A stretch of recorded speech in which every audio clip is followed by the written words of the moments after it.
I was born in December 1933.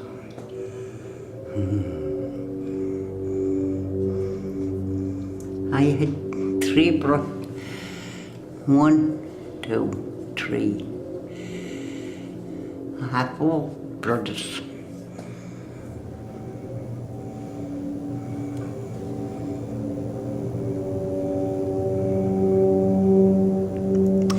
My daddy is in the army. My mammy is dead. My granny is dead. Grandfather is dead. My uncle is dead. And my auntie is dead.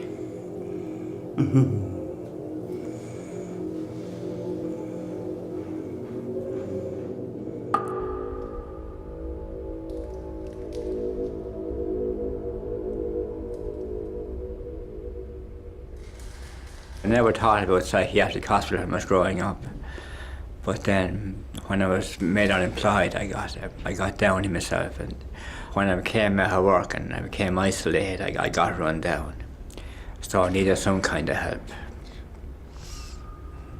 Well, it's more anxiety than the depression with me. It's a mixture of both. You know, I can get panicky, and when there's a lot of people around, I can get palpitations. It's not pleasant. Panic attacks.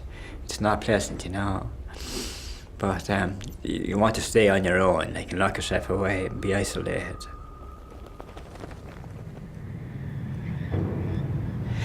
I have friends in the town that I get on well with, you know.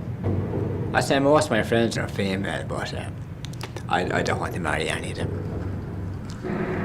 I've known people in the hospital, fellas that got tormented over women, things like that. It's not worth it, you know. I'm happy on my own.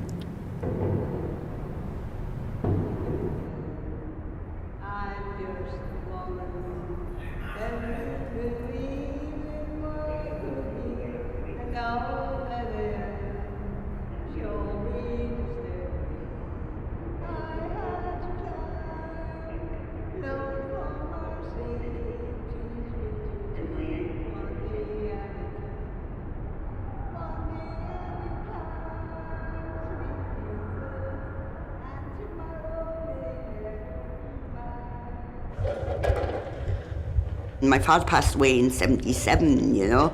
I was 14 and my mother had 4 children at the time, you know, and it was an awful shock, you know. A little bit of problems started with me then. I got very down and out and couldn't really be bothered with school at all, and I used to be fairly all right at school, you know. I don't know, I suppose depression was setting in a little bit that time already. I decided I didn't want to do school anymore. My family did their best to try and keep me on, you know. I was just wild, and I don't know what happened to me. I had a nervous breakdown then when I was 19, a complete breakdown, you know. I can't really remember that much. I was 19, you know, it was 28 years ago, you know. After I found out I realised I was in a psychiatric hospital. That was about the most frightening thing. I thought my life was over. Like, there was a lot of stigma at that time, you know. And I thought people think differently of me, you know, you're gone mad or something, you know. Which when you have a breakdown, sometimes it seems like that, you know.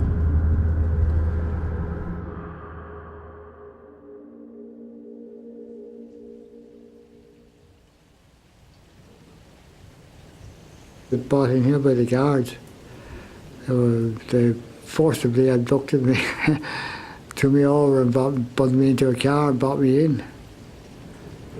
I thought it was for a relatively small reason. I hadn't shaved or something, or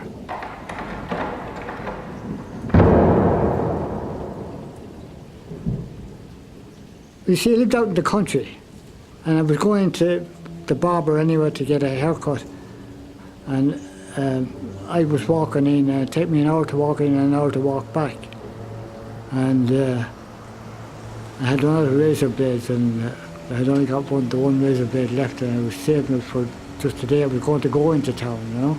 So I was like that. That's the way it happened anyway.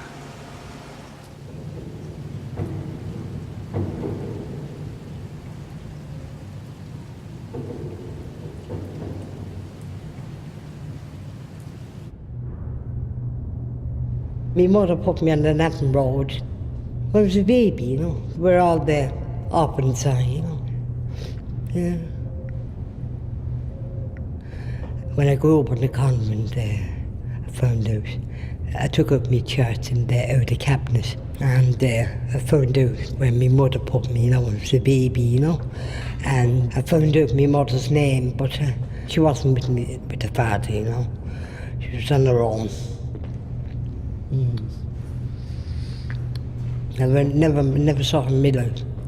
She never turned up. I think she went to home to her own people, you know, her own family, you know. Yeah. But that was all in my church, yeah. My people are not all that rich, you know. They were depending on us all to get a job, you know. So I went to England. I was willing to try my hand in this search for this pot of gold at the end of the week, you know, the wages, you know. All the jobs were very simple jobs, but the trouble is though, it gets harder and harder as the longer you stay there, you know. I realised I wasn't up to that type of thing, you know. I mean, my life really was like the prodigal son, you know, going off to a rich country and coming back, and I got sick and couldn't continue with it. Lost all interest in it then, you know, and I got depressed. I fell off a cliff, you know, and I hurt my head a bit. Fell off a cliff.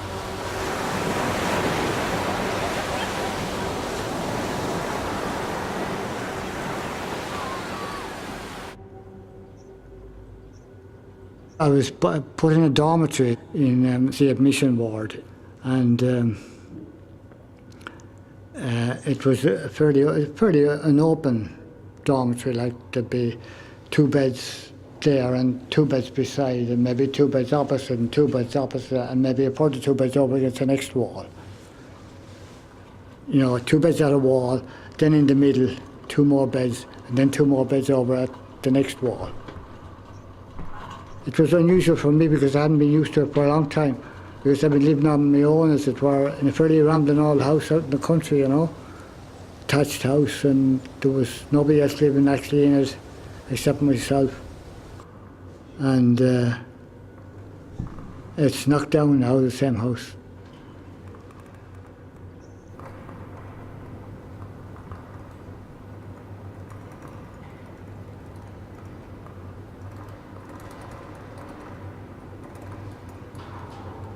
The first ward they sent me to was number 4, you know, and I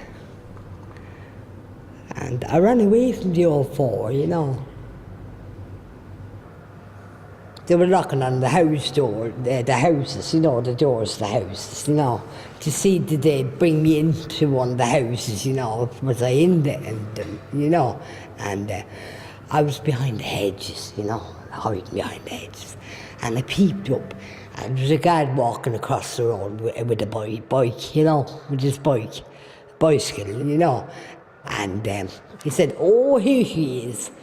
And he gave me a cup of tea and a smoke cigarette, you know.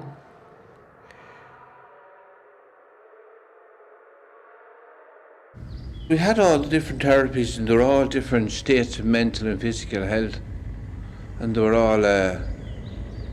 they all had their ways of doing things, you know. So the therapies, the industrial therapy, or the ECT therapy, and the drug therapy, and the farm therapy, and all the other therapies.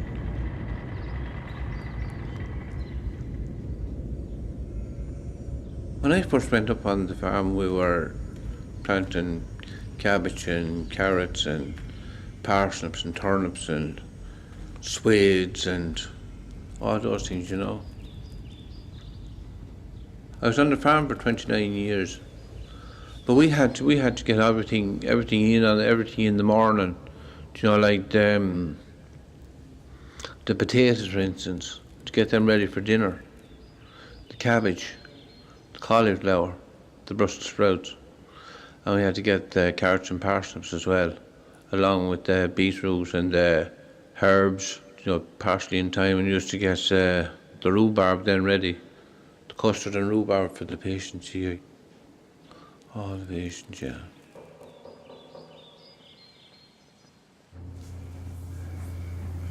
They're all gone now except 1, 2, 3, 4.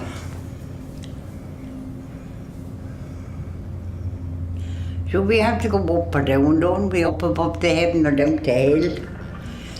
I often says that to me. We have to go up or go down. I'm going up. I don't know how long I was in 4, you know. The old 4, you know, I don't know how long I was in it.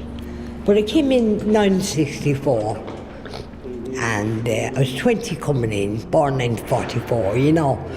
And I'm 65 now, 65 years of age. My birth is gone.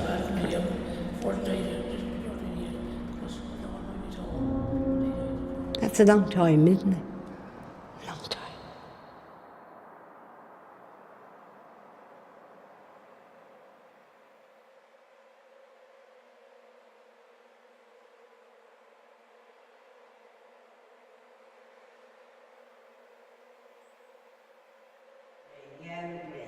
Ring a rosy as the light declined. I remember Dublin City in the railroad times.